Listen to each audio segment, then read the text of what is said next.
Welcome back to the Ant Taylor Show. I'm your host, Ant Taylor. And in the house, I am sitting with the man out of Concord, California, my boy, Dankhead, Doug. Let's get a little round of applause for the man. What's happening with you, brother? What's happening? What's up, Mac Mo? Much love to the five-star general pimp from Man, there we Fillmoe. go. A little salute. That's right. Fillmoe up in the Yeah. house. Fillmoe in Concord, you know what I'm saying? So, we got a little history here. Dankhead has been listening to music that I did many years ago. And, to always meet somebody from so far back is amazing, man. And I'm very, very happy to have you here today, man, and finally speak to the man. Avid music collector, a music authoritarian at this point, you know what I mean? So tell me something, man. Tell me what's going on with you.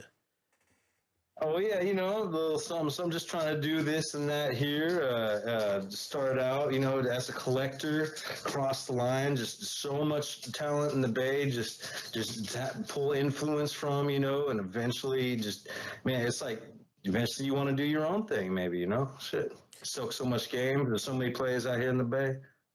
So when did you start your rap career? Well, it was a long time in the making, but right around the end of 2020. So, yeah, basically 2021. Exactly. So you That's when I had got. you had all this stuff already just like built up years and years and years of passion and ready to go-ness, and then you just kind of just did it, huh? Well, it's like you start. You have the passion. You want. I kind of wanted to do it for like 20 years before I even did. But eventually, yeah, it's like you look up to so many people doing it, and you're like, why don't I got something on the shelf? You start to. I was rapping with people at parties, and you just. Man, it's like you want to be able to do that. Exactly. So I seen some of your projects, and you got to work with some of the greats. How was that? Like, hooking up, and you did like compilations and things like that. How did that come about? Man, well, I mean, like I said, being a collector and looking up to all the Bay legends, it's just like, what is it? First person I had to get, first cat, I swear, that got me into rap was Spice One. I wanted to work with him. I got him on the first project, and I'm glad that he was willing to work with me. And it's one of the best feelings, man. When you reach out. It's kind of what Game Connect, my first project, was about, was getting there to be able to do that, and how well you can do it. AKA Chico, you know what I'm saying? We had tried back in the day. We had a meeting at Triad Records, which was they kind of threw us out the office. They were like, nah. And that dude is dope to this day. He is dope to this day, man. That right there, man. Big up Spice One. You know what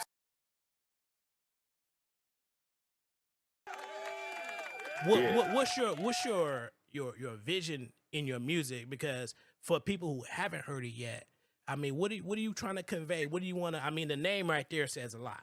Dankhead, you know what I mean? But there's something in it too, yeah. So the message is conveyed for everybody is, pretty much, weed is the best medicine. Sometimes if everything's stressing you out, it isn't for everybody, but, sometimes with society and the stress of today's, you need to kind of sit back, puff a fat one with your homies, kind of vibe to the music. If that's what works for you, some people might need to drink. They might not even need to do none of that no more, whatever. It's just getting where you're at.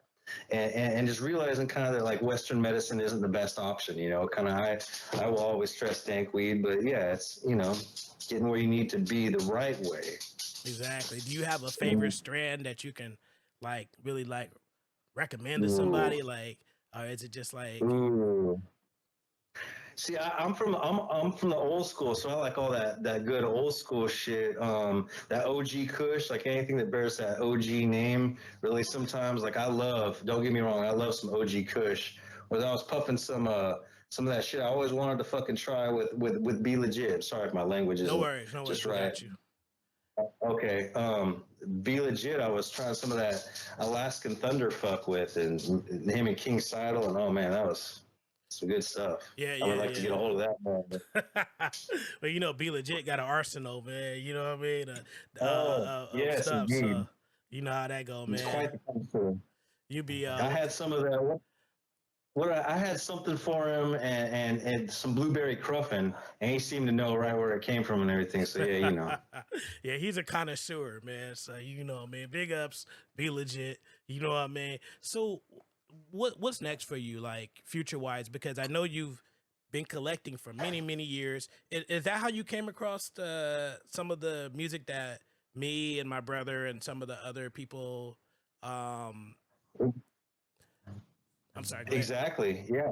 No, no problem. Just yeah, meeting different people that were into rap that turned me on to all the classic Bay Mob sounds, to working at Rasputin.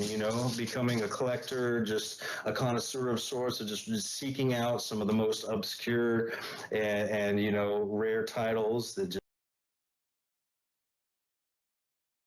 You got this, you got that. We got Cold World Hustlers. Oh, you got that. What is that? Cruel City. Mm-hmm. Mac Mo. Mm-hmm. Baron, There it is. There it is. And the infamous KT that you trying to find. oh man, one of the all-time obscurest gems. I'm telling you. Yeah, you know, it really He's hurts trying to to tap in. not be able to have the masters ourselves on that. You know what I mean? We Well, can't find it well, that's ourselves. where at this point we could tell anybody who has the master of KT hustling, any of that intergalactic record stuff to reach out at this point, tap in. We could make it a part of history like it should be. Absolutely, absolutely, absolutely, absolutely. So, how was it? Did you grow up in Concord, California? Yeah, for the most part. Yeah, exactly. How was it the rap scene out there? I mean, is it like you got a lot of rap cats that you intermingle with out there, or from there, or are you just like stretched out across the bay? Oh, well, back in the day, I think the most exposure I had was through friends listening to the hottest Bay hits, seeing what was available on the shelves. Basically, in the beginning, it kind of took my homies bumping something for me to get turned on to. Like, all right, like that's Sin 94 Mobsters. Okay, what was that? Dre Dog. All right, was that Spice One? Okay, like, Hmm. Hmm. that's Yeah, just bringing different stuff. those are all the greats, man. I mean, do you think music will ever recapture like today's music? Will it recapture? I mean, I don't expect it to, but it that era for me, man, the earlier era of rap was like the greatest. And maybe because I'm an old cat now, you know what I mean? That's where I'm from. But I don't know if the newer music is I don't know if they experience it the way some people who came a little before them experienced it. What you think? Exactly. I think you kind of nailed it. You nailed it right there with everything you said. It was right on the nose, man. The that older Bay Area sound, if you could call it the golden era or whatever, it's very unique. You have some of the greats, the people that define the mob sound, from Sam Bostic to Mike Mosley to whoever, all the rappers that just killed it on top of that. And it's just kind of developed, and I think that there will always be throwbacks to the greats, and music, the software. A lot of people don't use the same, what is it, analog or original, physical software. A lot of people are going digital nowadays, but Right. it all comes down to the old school stuff, using the original components or foundations, and throwbacks, it being relative. Newer generations, I think. So. And I had to ask because it's a question I don't ask a lot of. If people because it's music is so fast too, it doesn't stick around a long time anymore, and I'm not sure if it's just being replaced by something that sounds just like it, or if it's just so much of it where people can't hold on to it and enjoy it the way earlier listeners did, and avid collectors like yourself got a chance to really get into it and get some history on these people too, because I'm not sure. I mean, you know how they call it nowadays, they want street cred and all that stuff. That's not really history. You know what I mean? That's not really telling the real story of the rapper to me. That tells a little bit, but not all aspects of it. You know what I mean? Um, so Doug, what are you working? Well, currently, what is it? Last year, I just dropped the Dankalation, which is one of the funnest projects I recently worked on. Besides the most current, I finally dropped a compilation, Mhm. and just all the networking and game connecting that I'd been doing, it just seemed like it was definitely time to do that, and a challenge that I kind of set for myself to try to accomplish. But also, Wax and a bunch of other cats, Brett Leone, on his label, Loped Out, Lunatics and stuff out of Pittsburgh. He came up to me, he approached me with this project last year, and he said it was custom crafted for me. It was strictly for me. Either I was going to use it or it was going to go, in the junk bin or whatever, the Mhm. garbage. So I checked it out, and there's just all these old school throwbacks to this music that like I totally enjoyed and felt like it would be this, just an EP or something. I got no problem with that. Let's make it simple and straight to the point. Not too many features, just his production and my lyrics shining through. There you have Just it. like that, huh? Classic, another Yeah, classic. So people could enjoy it today, and they probably gonna be enjoying it 30 years from now, man. You know what I mean? That's how it go, man. I mean, when classic people make classic songs, you know what I mean? That's when you got something, man. And it's like you got that history baked in, man, because you went back and did the research. You know what I mean? Of what classic exactly. artists did. You're not copying the trends. You went back and did your thing. Well, yeah. You know what I There's mean? a lot of stuff somebody could copy, but you kind of you find your way to be original. So. Absolutely. So what do you do as far as you said you did this one and it was mainly primarily you and the beats. Yeah, and big trees on the beats. Yeah. Yeah. So, and what was the question again? How it So well we know how came about? you kind of told us how it came about, but what made you want to just go dolo on this one? Just be like, hey, you know what? It's just me with this. Well, I kind of tapered down over the last few releases, but I've just kind of always generally had so many features, just because I feel like I have so much love to give and so many people I look up to as artists and inspiration, etc. It's kind of hard sometimes just be on a track myself with all the things I want to accomplish and people I want to rap with. So yeah, finally kind of narrowed it down to just a few tracks and made it kind of simple and straightforward. Yeah, I feel you. I feel you. So how do you handle the nowadays, it used to be three verses on a rap song, and now it's two. What's your format mainly? Well, I mean, I've kind of been lately just going with like 2 16s and have somebody else or maybe a couple people on. But I've also reached out to doing more. It is like you say, where the old school was three verses, where you want to make sure you put like a good amount into it yourself, and it makes sense. People understand where you're coming from. So I've done like 50 bar verses at one point and stuff, but I really.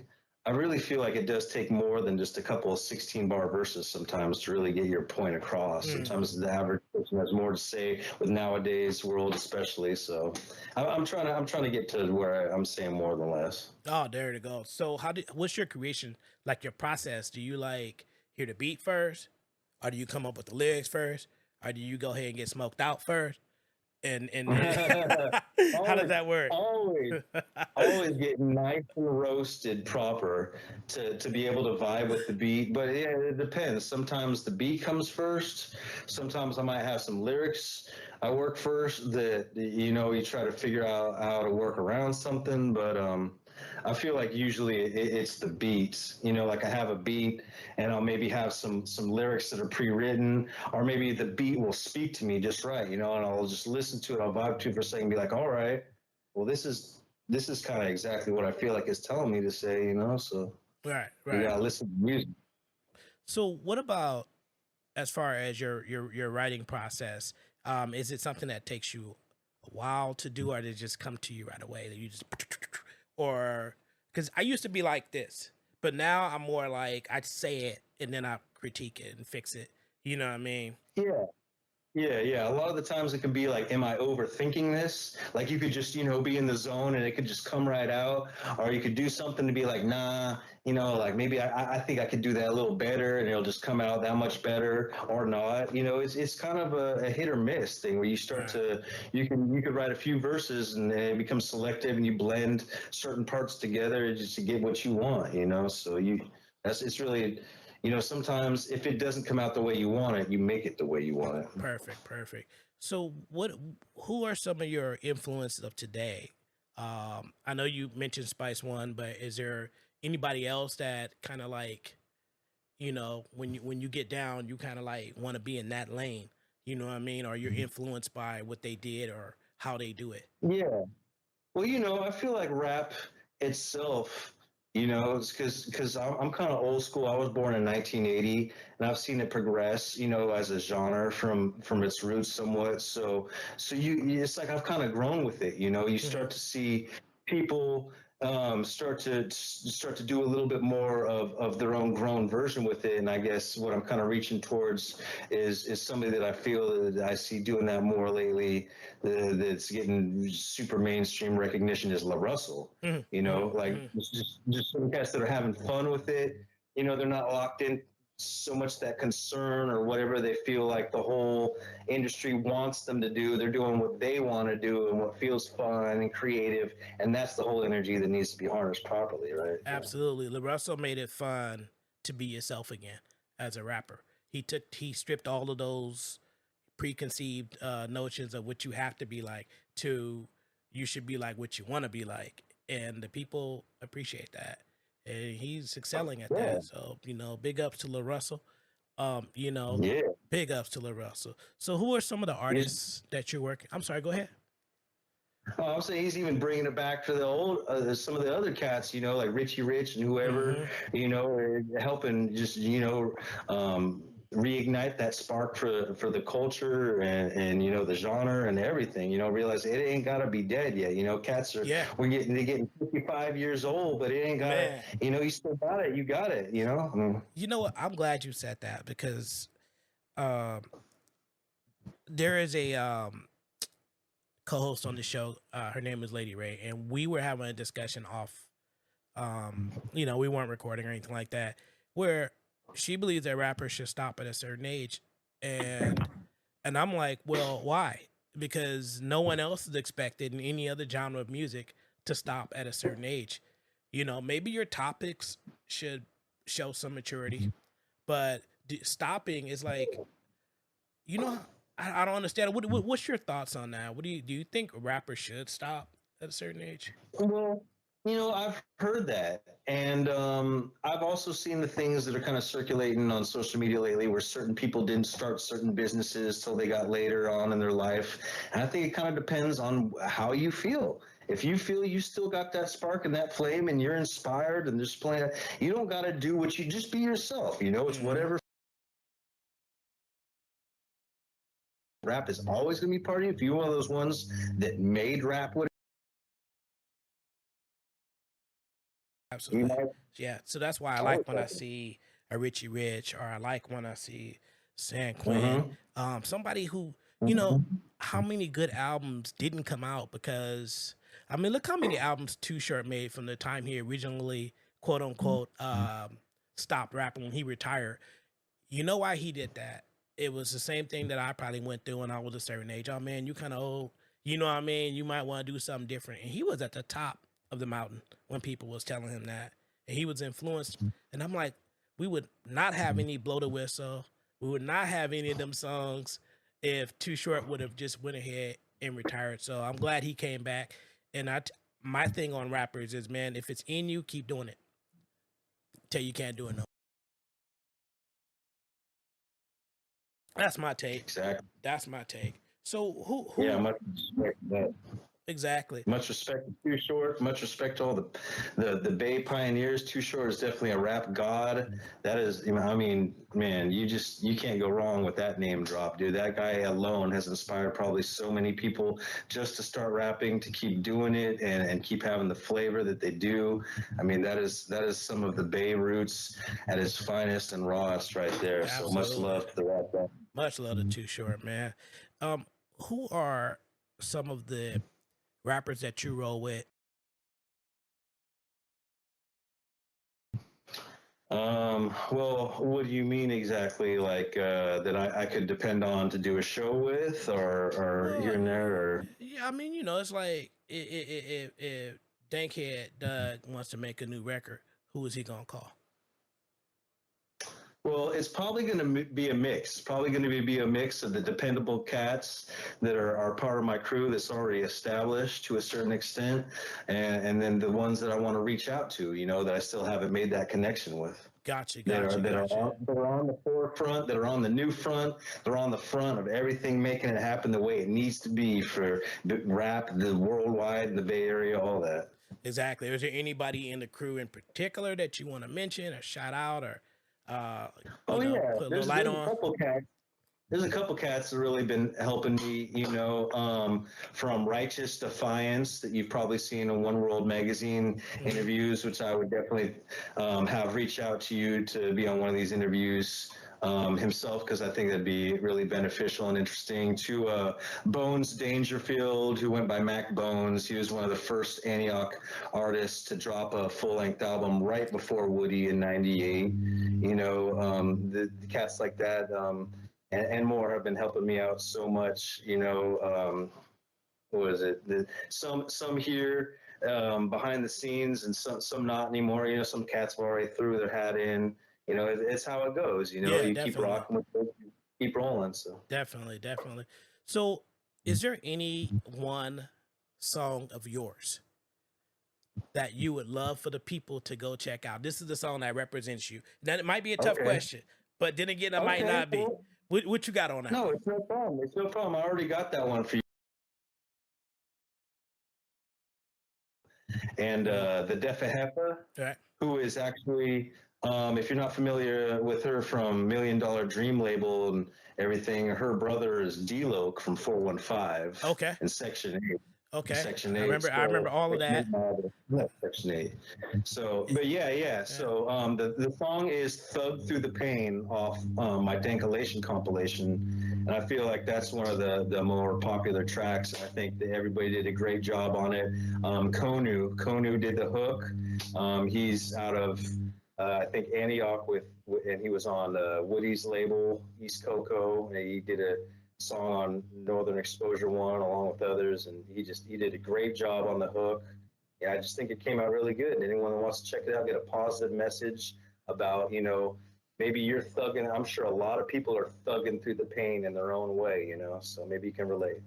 Exactly. So, actually, we're gonna play that one a little bit later in the show. That's good with you? All right, Man, all right, because sounds I've good. heard that song before, honestly, and I actually listened to the whole compilation like maybe like 6 months ago or whatever. Okay. And I have it in my playlist. You know what I mean? Certain songs, and Mm-hmm.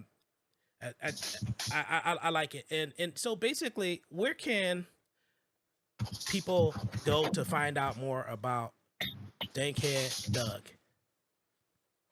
Well, there's my CDs are sold on Rap Bay. I'm on IG. I always check out my IG profile for saying Dankhead925. And then what else? I'm on sell CDs on eBay. I'm in One World magazine. Is it Rap Museum carries my product also? So yeah, So there's do you do because the way I got your you sent it to me. So, but do you do Spotify, iTunes, Apple Music? Yeah, I should Okay. be on all of those. Okay. There might be a couple of my first albums that aren't streaming. They got pulled down off a certain platform. Mhm. And I mean to get up at some point. But yeah, for the most point, I think everything's on Spotify, the other platforms, etc. Either as Dankhead or Dankhead Doug. Definitely Dankhead Doug and the Dankalation. So So there's places online that people can purchase. You said it earlier. You named a couple of websites. They can purchase your product, and there's places they can listen to it. I encourage everybody out there listening to go purchase my boy's project. You know what I mean? Listen to it, bump it, tell your friends about it. But if you can make that purchase, we love to support each other. You know what I mean? yeah, you're looking for something to mix in with some Cypress Hill or some Burner or whatever stoner rap you got going on. It might just fit into your track list perfectly. You know what I'm saying? There it is. There it is. Is there anything you want to say to the people out there before we wrap up this interview? Yeah, absolutely. Keep smoking that good dank. Thank you so much for the support. Thank you much for the support of the rap genre. Any music you listen to, please remember music and dank is the best medicine. I don't want you people to be violent or upset at life. Try to take a time out and just realize that, there's a lot more to it. You need to take a deep breath. You need to enjoy the music your parents raised you on, the morals, the ethics, the essence. There's so much going on. Just try to sit back, smoke a good bag with your partners, laugh, watch a comedy movie. Try to not take everything too serious sometimes. There's a lot going on out there. There's a lot of drama, and I just want you all to be able to take it easy. Have fun. Man, that was well said, man. Thank you, Dankhead Doug. Hey, will you come back on the show again? We like to have you back. You know what I mean? Because I Yeah, see absolutely. you and I can talk for hours, man. You know what I mean? But Yeah, man. this Usually I is. talk. Go ahead. I'm sorry. Usually, no, dude, Mac Mo, bro, you're a pimp, dog. Usually, it's easy for me to talk with the real, and for a reason, I could, turn you on to other artists that are my homies, cats, friends, personal, pimps, players, and hustlers. There So it is. you can definitely interview them too. Man. Hey, everybody out there listening, this is Dankhead Doug. Hey, Dankhead, thank you, my man, for being here, man. You graced the Thank you, show with Mac your Mo. presence, man. You made it that much more authentic, and I appreciate it. Thank you. Remember, people, keep rap real. Be yourself. And there it is.